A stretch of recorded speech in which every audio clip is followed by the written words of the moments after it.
आजकल इंडिया में एक नया क्रेज चल रहा है। वो क्रेज है स्नीकर्स का।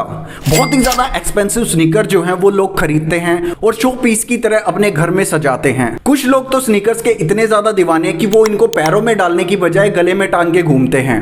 बट एक मिनट, इंडिया में इतना ज्यादा स्नीकर्स का क्रेज क्यों है और क्यों ये स्नीकर्स वगैरह जो हैं इतने ज्यादा महंगे आते हैं? जैसे कि यहाँ पे ये शू है जॉर्डन 1 रेट्रो फ्रैगमेंट।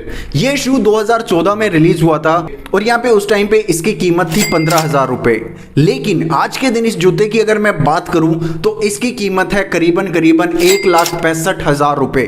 और दूसरी तरफ यहाँ पे एडिडास कंपनी की तरफ से है यंजी बूस्ट 350 कोर ब्लैक रेड। ये स्नीकर एडिडास ने लॉन्च किया था 2016 में और इसकी कीमत थी 18,000 रुपए। यहाँ पे आप फर्क देख सकते हैं कि नाइकी के जॉर्डन के जो स्नीकर्स हैं उनका रेट डबल हुआ है कुछ ही सालों में, लेकिन यहाँ पे एडिडास कंपनी के स्नीकर्स का इतना ज्यादा रेट नहीं बढ़ा। और वैसे भी अगर हम सेल्स की बात करें तो यहाँ पे जॉर्डन जो है एक्सपेंसिव स्नीकर्स के मामले में हर एक कंपनी को बीट करता है। तो आखिर नाइकी ऐसा क्या करता है अपने जॉर्डन शू में कि वो इसको यूनिक बनाते हैं और इतना ज्यादा महंगा बनाते हैं? और मैं आप लोगों को जॉर्डन शू के बारे में एक इंटरेस्टिंग फैक्ट पहले ही बता दूं, यहाँ पे आप लोगों को जान के शौक लगेगा कि जॉर्डन शू जो है 90s में इतना ज्यादा पॉपुलर था कि लोग इस स्नीकर को पाने के लिए किसी का मर्डर करने को तैयार थे और बहुत सारे मर्डर केसेस हुए भी थे इस शू के पीछे। तो आखिर क्यों है जॉर्डन इतना ज्यादा खास? कौन सी ऐसी चीजें हैं जो इस शू को इतना ज्यादा एक्सपेंसिव बनाती है? आइए जानते हैं इस इंटरेस्टिंग फैक्ट को इस वीडियो में। और एक बार ये फैक्ट आप अगर जान जाएंगे तो ट्रस्ट मी, आप भी इस शू के दीवाने हो जाएंगे। सो हे एवरीवन, मेरा नाम है Praveen, welcome to today's video. तो इस वीडियो में जॉर्डन कितना ज्यादा एक्सपेंसिव है और ये एक्सपेंसिव क्यों है, इसके लिए सबसे पहले हमें जाननी होगी इसकी बैक स्टोरी। जब नाइकी ने डिसाइड किया था वो जॉर्डन नाम से कोई शू लॉन्च करेंगे, तो हम सबको पता है कि यूएसए में एक गेम बहुत ज्यादा पॉपुलर है, वो है बास्केटबॉल। और यहाँ पे जो बास्केटबॉल प्लेयर्स होते हैं उनके साथ एक ही प्रॉब्लम थी जब वो स्टार्टिंग में खेल रहे थे कि यहाँ पे उनके जो जूते हैं वो जल्दी फट जाते थे। और यहाँ पे नाइकी को सबसे अच्छी अपॉर्चुनिटी दिखी और उन्होंने सोचा कि यहाँ पे इन प्लेयर्स के लिए कुछ ऐसे कमाल के शूज बनाने चाहिए जो सालों साल चले और यहाँ पे एक अच्छा लुक भी दे जब प्लेयर खेले। तो फिर क्या था, नाइकी ने जो है माइकल जॉर्डन नाम के एक प्लेयर को साइन किया, उनको अपना ब्रांड बनाया और उन्होंने कहा कि वो कुछ स्नीकर लॉन्च करेंगे जो बेसिकली बास्केटबॉल प्लेयर्स के लिए होंगे। तो यहाँ पे माइकल जॉर्डन जो है वो इतने ज्यादा पॉपुलर नहीं थे, बट नाइकी ने यहाँ पे एक दाव खेला।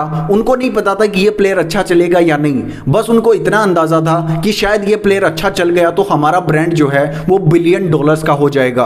और उस टाइम पे माइकल जॉर्डन को 5 गुना ज्यादा पैसे दिए गए जॉर्डन शू के लिए। वेल, यहाँ पे कॉन्ट्रैक्ट साइन हो चुका था और माइकल जॉर्डन ने पहली बार जो है नाइकी के जूते पहने जिनका नाम था जॉर्डन एयर 1। जॉर्डन एयर 1 जो है वो ऐसे स्नीकर थे जो एक बहुत ही ज्यादा अट्रैक्टिव लगते थे। और यहाँ पे प्रॉब्लम सिर्फ एक ही थी कि जो रेड कलर था उन शू का वो ब्लैक कलर से ऊपर था और ये चीज जो है एनबीए के रूल्स के खिलाफ थी। तो फिर क्या था, उनको जो है ये शूज निकालने के लिए बोला गया, बट यहाँ पे माइकल नहीं माने और उन्होंने जॉर्डन के स्नीकर पहन के वो मैच खेला।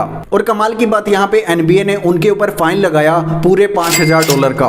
बट नाइकी को ये था कि यहाँ पे हमारा ब्रांड बनेगा जब माइकल जॉर्डन ये शू पहनेंगे।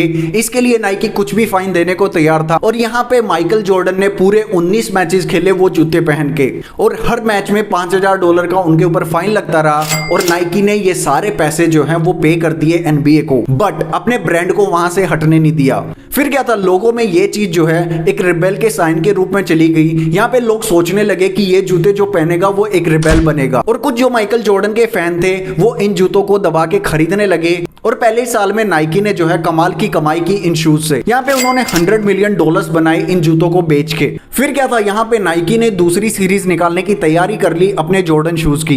यहाँ पे जॉर्डन एयर 2 नाम से स्नीकर जो है उन्होंने दोबारा लॉन्च किए। इस बार उनका जो लुक था वो पूरी तरीके से डिफरेंट था पहली वाली सीरीज से। और यहाँ पे ये शूज जो है वो ज्यादा नहीं चल पाए। इसके पीछे सबसे बड़ा रीजन था कि यहाँ पे माइकल को जो है वो इंजरी हो गई थी और ऐसे में माना जाता था इन शूज की वजह से इंजरी हुई है। और माइकल जल्दी ही जो है वो एडिडास के शू पहनेंगे जब भी अगला मैच खेलेंगे। बट यहाँ पे नाइकी को ये पता लग चुका था कि सिर्फ माइकल के दम पे इस ब्रांड को वो नहीं चला सकते। इसके लिए उनको बहुत सारे टेक्निकल चेंजेस करने पड़ेंगे इन शूज में। तो यहाँ पे एंट्री होती है वर्ल्ड के बेस्ट शू डिजाइनर टिंकर हैटफील्ड की। ये जो है इतने ज्यादा एक्सपर्ट थे, इनको सबसे ज्यादा पता था एयर मैक्स टेक्नोलॉजी के बारे में। उस टाइम पे एयर मैक्स टेक्नोलॉजी नई नई आई थी और ये टेक्नोलॉजी ऐसी कमाल की थी कि यहाँ पे स्नीकर्स वगैरह में जो है वो एक्स्ट्रा कंफर्ट पैदा करती थी। प्लेयर चाहे जितनी देर तक इन जूतों में खेल सकता है बट उसको कभी भी पेन वगैरह फील नहीं होगा और जूता जो है वो एक्स्ट्रा लाइट हो जाएगा। इस टेक्नोलॉजी का यूज करते हुए नाइकी ने जो है जॉर्डन की 3rd सीरीज लॉन्च की और वो सीरीज माइकल जॉर्डन को खुद इतनी ज्यादा पसंद आई कि यहाँ पे वो इसके फैन बन गए और दोबारा से जॉर्डन की जो सेल्स है वो बूस्ट जाने लगी।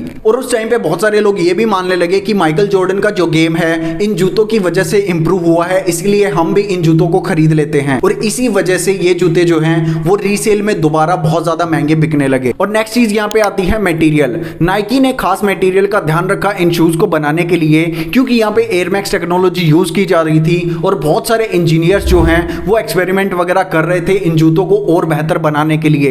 इसके लिए बहुत ज्यादा पैसा खर्च हो रहा था और यहाँ पे एक नॉर्मल बास्केटबॉल शू की अगर मैं बात करूं तो वो $120 का बनता था, बट यहाँ पे जॉर्डन ऐसा स्नीकर था जिसकी बनाने की कॉस्टिंग जो है वो $145 तक चली जाती थी। और इसकी सबसे बड़ी वजह थी कि नाइकी मटेरियल में कोई भी कमी नहीं कर रहा था। यहाँ पे सबसे बेस्ट क्वालिटी का मटेरियल जो है वो नाइकी यूज करता है अपने जॉर्डन्स में, जो इसको बहुत ज्यादा एक्सपेंसिव बनाता है। और आज भी आप लोग देख सकते हैं कि यहाँ पे जॉर्डन की वैल्यू जो है वो कभी भी कम नहीं हुई। लोग इसको गले में हार की तरह पहनते हैं, अपने ड्राइंग रूम में सजा के रखते हैं और बहुत सारे लोग इसको इन्वेस्टमेंट पर्पज के हिसाब से भी लेते हैं और इसी वजह से जॉर्डन जैसे स्नीकर्स जो हैं वो लाखों रुपए के बिकते हैं। तो ये सारी चीजें जॉर्डन को बहुत ही ज्यादा एक्सपेंसिव बनाती हैं। आप कमेंट सेक्शन में बता सकते हैं क्या आप 1,65,000 का या 2 लाख रुपए का कोई भी जूता खरीदेंगे, वो भी सेकंड हैंड? कमेंट सेक्शन में जरूर बताइएगा और ऐसे इंटरेस्टिंग वीडियोस के लिए चैनल को जरूर सब्सक्राइब कीजिएगा। थैंक यू सो मच, मिलते हैं अगली वीडियो में।